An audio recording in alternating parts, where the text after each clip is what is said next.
slow up, no I don't take shit. I got no love for the fakeness. If you wanna play tough and wanna hate this, I'll always show up.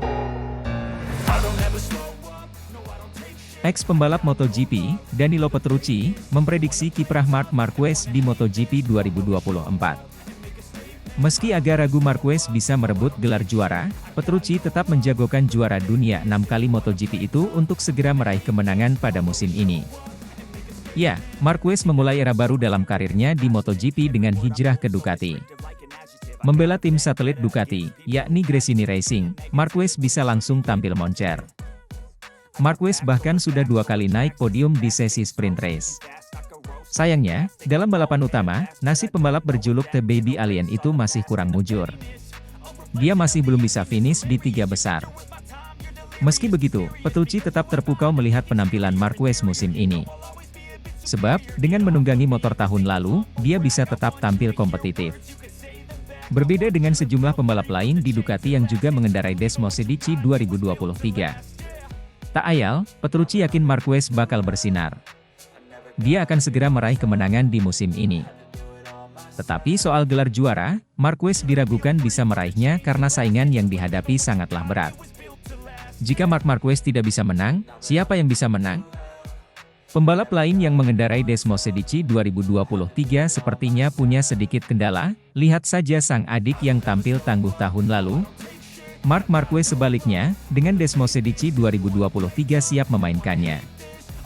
Saya pikir kita akan segera melihatnya lagi di podium tertinggi, lanjutnya. Saya tidak tahu apakah dia bisa memenangkan gelar karena lawannya banyak dan nilai-nilainya, bahkan yang teknis, akan keluar, tapi beberapa kemenangan pasti akan diraih, tutup Petrucci. Selain itu Marc Marquez juga berkomentar, bahwa dengan mengendarai motor versi 2023, Marquez berhasil bersaing di barisan terdepan. Hal itu bisa memulihkan kepercayaan diri bagi Marquez. Meski berhasil menjadi pembalap yang memiliki performa paling baik dengan motor Ducati 2023, Marquez mengakui masih dalam tahap beradaptasi. Baginya, bersama Gresini Racing adalah perubahan besar. Kini, ia dan timnya masih dalam tahap saling memahami satu sama lain.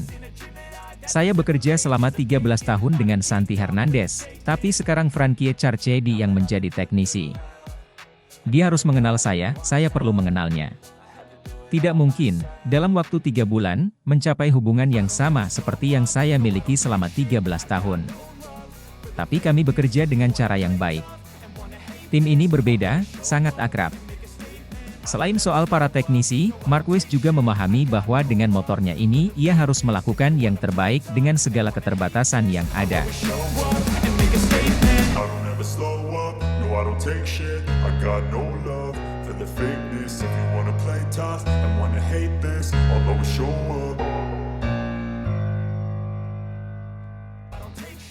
Marc Marquez akan mencoba finish podium di balapan reguler sebelum membidik kemenangan. Marquez mendapatkan suntikan kepercayaan diri usai jatuh di Austin. Superstar MotoGP itu masih mencari podium pertamanya bersama Gresini. Sejauh ini Marquez sudah 2 kali finish runner-up di 2 dari 3 sprint race pertama. Akan tetapi, Marquez baru sekali mendulang angka di balapan panjang dengan finish keempat di seri pembuka di Qatar. MotoGP Spanyol 2024 akan menjadi ajang penebusan bagi juara dunia 8 kali itu setelah gagal meraih angka di MotoGP Amerika Serikat. Marquez retired di pertengahan lomba padahal sukses merangsek ke posisi terdepan usai start di grid ketiga. Tidak bisa dipungkiri Marc Marquez melewatkan peluang emas untuk mengakhiri puasa kemenangan yang terakhir kali diraihnya di Emilia-Romagna pada 3 tahun lalu. Namun, insiden itu justru menjadi sinyal positif bagi mantan penunggang Honda itu karena itu berarti dia mampu bersaing untuk kemenangan. Marquez mengungkapkan bahwa ekspektasi meraih kemenangan kurang realistis setelah tahun-tahun yang buruk dan penuh dengan cedera. Finish podium akan menjadi target lebih masuk akal selanjutnya, yang akan dicoba diraihnya di Jerez pada akhir pekan ini. Tujuanku berikutnya adalah berada di podium pada balapan hari Minggu, cetus pebalap berusia 31 tahun ini kepada Marca. Setelah itu kami akan berusaha memenangi sebuah balapan dan sedikit demi sedikit aku percaya bahwa jika kami berhasil melewati fasenya, kemenangan itu akan tiba. Yang penting, sebagai contoh, di balapan terakhir, aku jatuh, tapi aku jatuh saat memimpin sebuah balapan.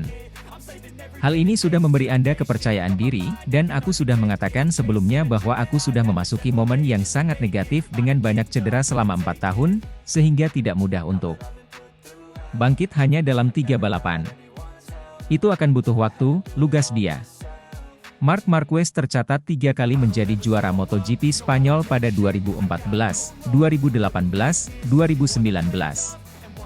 Namun, usai kecelakaan parah di 2020, Marquez hanya 2 kali berpartisipasi dalam 3 edisi berikutnya dengan finish terbaik posisi 4 pada 2022. I don't ever slow up, no I don't take shit. I got no love for the fakeness. If you wanna play tough and wanna hate this, I'll always show up. Maverick Vinales datang, Repsol Honda tendang Joan Mir ke WSBK. Bursa transfer pembalap MotoGP musim 2025 memanas jelang MotoGP Spanyol di sirkuit Jerez akhir pekan ini. Maverick Vinales ke Honda dan Joan Mir terlempar ke World Superbike, WSBK. Silly season para pembalap di MotoGP 2024 terus menjadi sorotan utama, khususnya dari garasi Repsol Honda yang terus berbenah akan pengembangan kuda besinya RC213V. Tidak bisa dipungkiri RC213V dan YZR-M1 milik Yamaha menjadi motor paling bapuk di MotoGP 2024. Akan tetapi dua pabrikan asal Jepang ini tidak perlu ditanya soal kekuatan finansialnya. Hal ini yang kemudian dimanfaatkan oleh pabrikan berlogo sayap tunggal sebagai iming-iming mendatangkan pemain baru. Jika RC213V belum bisa memanjakan para pembalap, maka guyuran gaji tinggi menjadi cara alternatif bergerak di bursa transfer musim depan. Dilaporkan media Spanyol, Afición Deportiva, Repsol Honda mengincar Maverick Vinales yang kontraknya berakhir dengan Aprilia Racing setelah MotoGP 2024 berakhir. Dalam pemberitaan tersebut dilaporkan Honda Racing Corporation, HRC, siap menggaji Maverick Vinales di angka 10 juta euro atau sekitar 173 miliar rupiah, kurs per hari ini, 24 April 2024, per musimnya. Bukannya tanpa alasan mengapa Honda mencoba mendatangkan pembalap baru. Selain kontrak Joan Mir yang usang 2024 ini, Repsol Honda berupaya mencari pembalap yang mampu main development RC213V. Meski Maverick Vinales sejauh ini belum menunjukkan akan kemampuan dalam hal pengembangan motor, akan tetapi secara performa, rider berkebangsaan Spanyol tersebut menunjukkan tren positif. Salah satu contoh paling nyatanya terjadi di MotoGP Amerika Serikat beberapa waktu lalu. Vinales yang membubuhkan pole position, mengkonversikannya menjadi kemenangan, baik di sesi sprint dan main race. Wajar jika kemudian Honda tertarik untuk menggaet bekas pembalap Monster Energy Yamaha ini. Terlebih dengan iming-iming gaji 10 juta euro, yang secara nominal lebih besar dari Francesco Bagnaia saat ini, menjadi penawaran menggiurkan bagi Top Gun, julukan Vinales. Lantas bagaimana dengan Joan Mir? Dalam laporan yang sama, Joan Mir menjadi rider Honda yang tak diperpanjang kontraknya setelah musim berakhir. Kemungkinan penandatanganan Vinales akan menyebabkan Joan Mir tidak bisa bertahan lagi, terang Afición Deportiva. Kontrak pebalap asal Spanyol itu akan berakhir pada akhir 2024 dan ia punya banyak opsi untuk tidak melanjutkan musim depan. Oleh karena itu, Honda sudah mencari pemimpin baru yang bisa mengembalikan Jepang ke puncak. Isu yang berhembus, Joan Mir disebut-sebut berpeluang besar untuk hengkang ke kejuaraan dunia WSBK di musim depan, ketimbang eksis di MotoGP.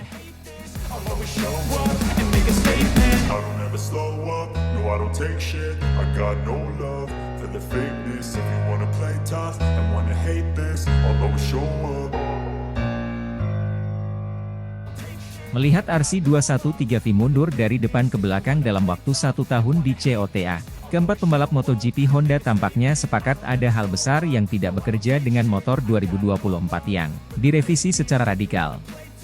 Honda memenangkan putaran Austin tahun lalu dengan mantan pembalap LCR Alex Rins.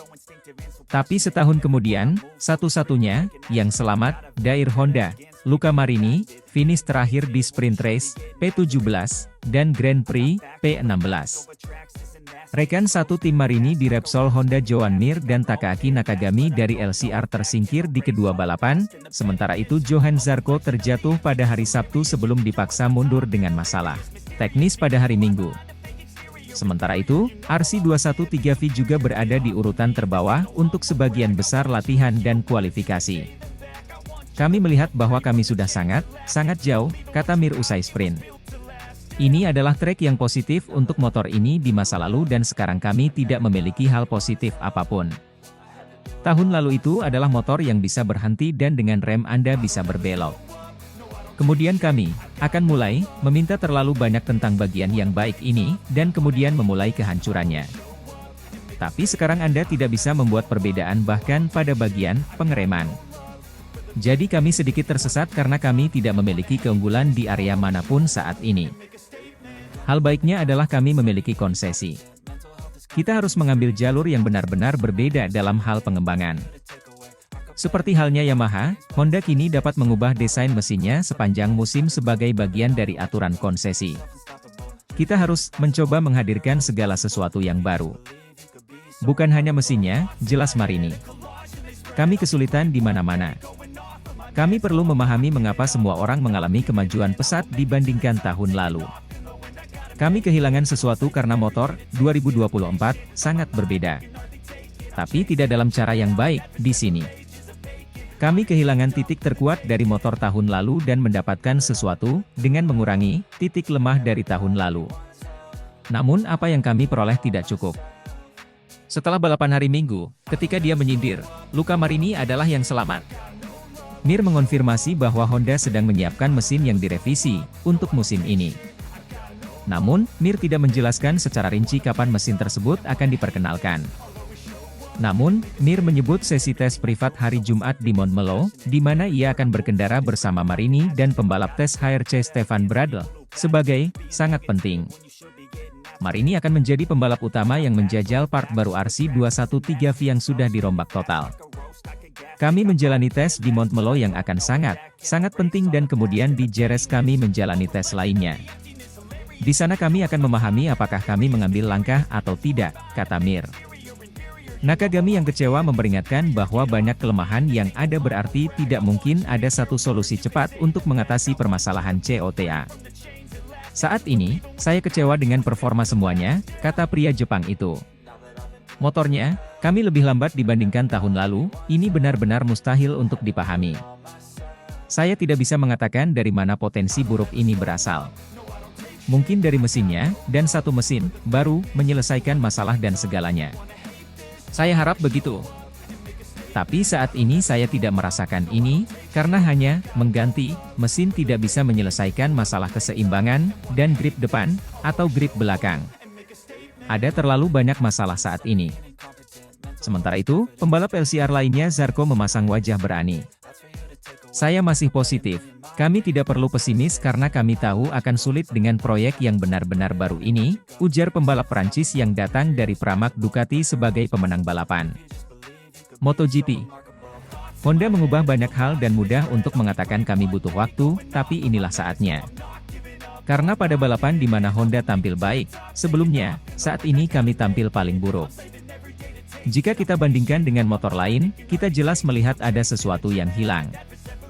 Saya tidak bisa menjelaskan teknisnya karena itu bukan pekerjaan saya, tetapi, saya mencoba memberi yang terbaik dan saya melakukannya akhir pekan ini. Tidak ada rahasia di sisi teknis, yang ada hanyalah hal-hal yang perlu dipahami dan kami memiliki kapasitas orang-orang untuk memahaminya. Tapi mungkin kita perlu cara lain untuk melihat sesuatu. Yamaha juga berada di jalurnya di Montmello menjelang MotoGP Spanyol akhir pekan depan, meski hanya dengan pembalap tes pabrikan Crutchlow.